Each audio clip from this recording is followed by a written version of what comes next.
अगर अष्टम भाव में केतु की उपस्थिति के प्रभाव और उपायों की बात की जाए तो अष्टम भाव में केतु का होना बहुत गहरा कार्मिक और आध्यात्मिक योग माना जाता है। यह प्लेसमेंट साधारण नहीं होता। यहाँ केतु व्यक्ति को भीतर से अलग दुनिया का बना देता है। जिंदगी में अचानक मोड़, गहरे अनुभव, रहस्यमय सोच और आत्मिक परिवर्तन देखने को मिलते हैं। यह योग व्यक्ति को चाहे अनचाहे जीवन के गहरे हिस्सों से गुजारता है ताकि भीतर से जागृति पैदा हो।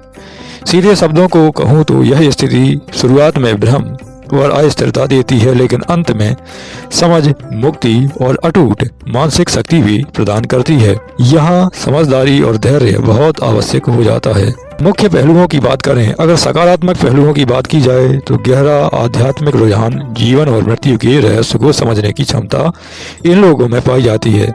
शोध, ज्योतिष, तंत्र मंत्र, मनोविज्ञान, चिकित्सा और हीलिंग में रुचि रखने वाले ये लोग होंगे। इंट्यूशन बहुत मजबूत होता है।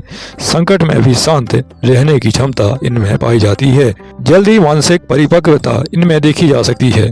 कार्मिक शिक्षा की यदि बात की जाए तो केतु यहाँ भौतिक चीजों से मोह घटाता है और व्यक्ति को आत्मिक यात्रा की ओर धकेलता है। यह स्थिति आपको अंदर से मजबूत और निर्भीक बनाती चली जाएगी। चुनौतियों की बात की जाए तो अलगाव की भावना आपके अंदर होगी। अकेलापन या मन का बेचैन रहना भी सामने आ सकता है। रिश्तों में दूरी होगी। गहरी भावनाओं को संभालने में कठिनाइयां हो सकती हैं। अचानक बदलाव, कभी कभी बिना कारण लॉस या मुलाकातें संभव हैं। डाइजेशन, नर्वस या रिप्रोडक्टिव हेल्थ से जुड़े मुद्दे आपके सामने जीवन में आ सकते हैं। यह वक्त आपको तोड़ने नहीं आता बल्कि आपको फॉल्स अटैचमेंट तोड़ता है। उपायों की बात की जाए, संतुलन और शक्ति के लिए आध्यात्मिक और पारंपरिक उपाय देखे जाएं तो सबसे पहले संकल्प के माध्यम से केतु के मंत्रों का यथासंभव जप करें तो उचित रहेगा। शुक्रवार या मंगलवार को कंबल, काला तिल, नारियल का दान करना लाभदायक रहेगा। भगवान गणेश और भैरव जी की उपासना करते जाएं तो यह भी आपके लिए उचित है।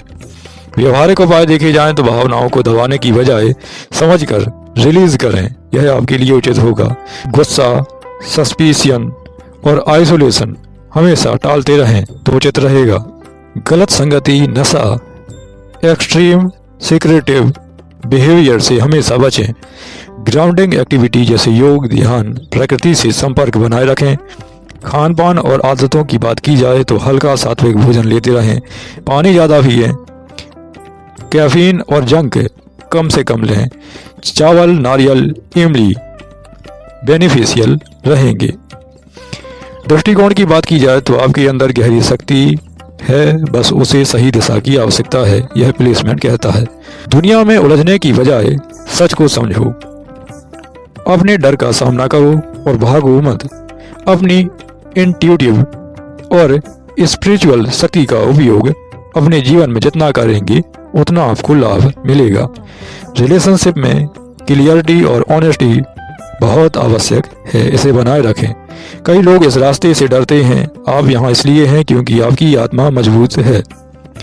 आप गहराई से सोचते हैं और जीवन को सतही नजर से नहीं देखते, यह आपकी ताकत है। अपने अनुभवों को बोझ नहीं समझें, यह आपकी उन्नति के साधन है।